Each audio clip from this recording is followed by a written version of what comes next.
Aujourd'hui, les questions identitaires reviennent en force au devant de la scène politique et sociale. Beaucoup pensaient qu'avec le développement des classes moyennes et l'adoption rapide de modes de vie occidentaux, les tensions identitaires allaient progressivement s'estomper. Mais ce qui s'est passé est bien le contraire. Elles deviennent aujourd'hui une caractéristique de la modernité.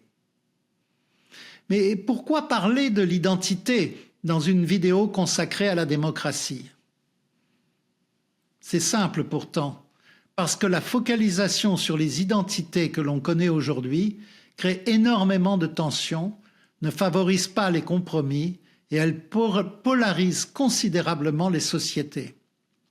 La raison en est que les individus ne veulent pas négocier sur ce qu'ils perçoivent comme l'essence même de leur être, qui est leur identité.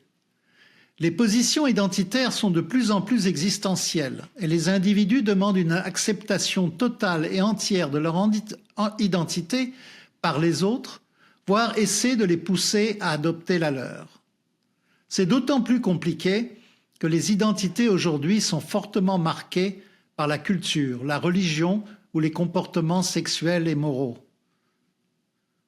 Aujourd'hui, il y a deux grands types de quêtes identitaires qui ont des implications très différentes pour la société.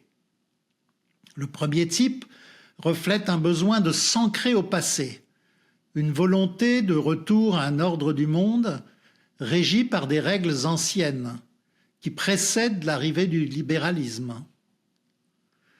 Le monde libéral est alors vu comme un élément perturbateur qui a fait dévier le monde du droit chemin.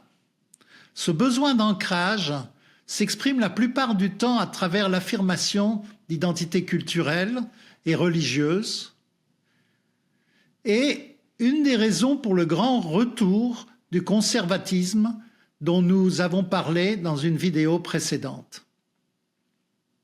L'autre type de quête identitaire aujourd'hui est lié à la recherche d'autonomie de l'individu, indissociable du monde moderne et qui consiste à vouloir faire reconnaître au reste de la société ses caractéristiques sexuelles, ethniques, culturelles, différentes et particulières. Cela provient de la conviction qu'afin de se sentir intégré par l'ensemble de la société, il faut que les autres reconnaissent la validité sociale et culturelle de son identité particulière qui est de son choix. Bien entendu, cela a créé beaucoup de progrès dans la société, il faut le reconnaître. Mais cela a créé aussi, ou crée actuellement, pas mal de tensions. En particulier, cette position crée des sentiments de victimisation et parfois de repli sur son groupe particulier.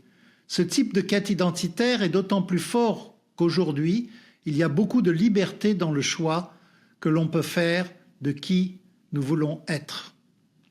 Ces deux grands phénomènes identitaires, retour au conservatisme et recherche de plus d'autonomie, sont particulièrement forts parmi les populations occidentalisées et représentent un défi pour la démocratie. Le premier parce qu'ils demandent souvent d'imposer au reste de la société un modèle identitaire qui est plus important pour ses partisans que le respect des normes démocratiques. Le second, parce qu'il tend à accroître la fragmentation de la société en de nombreuses identités particulières. Celles-ci s'expriment souvent de façon individuelle, indépendamment des préoccupations de la majorité de la société et cherchent à obtenir une reconnaissance publique. La démocratie libérale repose sur la notion de citoyenneté, c'est-à-dire l'adoption d'une identité relativement acceptée par tous les membres d'une nation. Elle est fondée sur l'acceptation des droits et des obligations communes qui priment dans la sphère publique. Les identités particulières, différentes, elles, prévalent dans la sphère privée dans ce système. L'acceptation des différentes cultures dans la sphère publique varie beaucoup selon les nations. Les Français, par exemple, sont très attachés à la culture citoyenne unique dans la sphère publique, alors que les anglo-saxons sont beaucoup plus flexibles sur ce point. Aujourd'hui, beaucoup d'individus ont du mal à accepter l'idée que l'identité de citoyen prévaut dans la sphère publique. Ils veulent que leur identité culturelle, religieuse ou sexuelle soit pleinement reconnue dans la sphère publique également. Cela se traduit souvent par ce que l'on appelle les guerres culturelles, des confrontations autour de questions morales qui sont particulièrement acerbes aux États-Unis, mais aujourd'hui présentes dans l'ensemble du monde.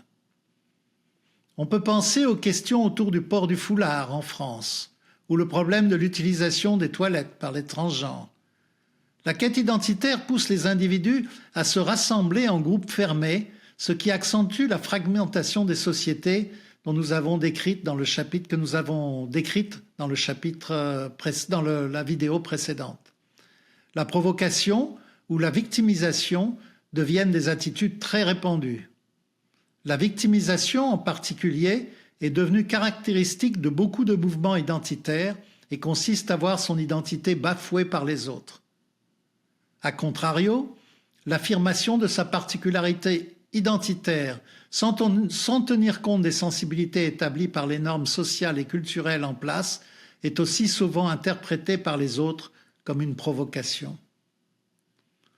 Lorsque les identités entrent dans le jeu politique, comme c'est très souvent le cas aujourd'hui, les négociations entre groupes deviennent très difficiles à gérer et la démocratie en souffre.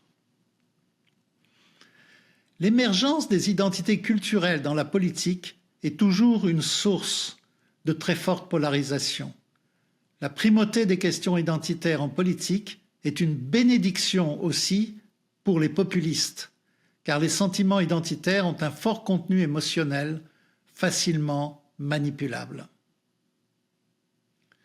Dans mon livre, je discute des 4 cas de montée des identités culturelles et religieuses qui ont fortement contribué à polariser des sociétés. Je parle tout d'abord du rôle des évangélistes blancs dans la politique, avec des exemples venant des États-Unis, du Brésil et de quelques autres pays. Je parle ensuite des mouvements islamistes dans la politique des pays du Moyen-Orient. Et finalement, j'aborde le problème de la montée du fondamentalisme juif en Israël. J'aurais pu également analyser le rôle des nationalistes hindouistes en Inde, mais faute de place, je ne l'ai pas fait. Nous allons voir dans la prochaine vidéo comment l'hyper-individualisme renforce encore ces tendances identitaires.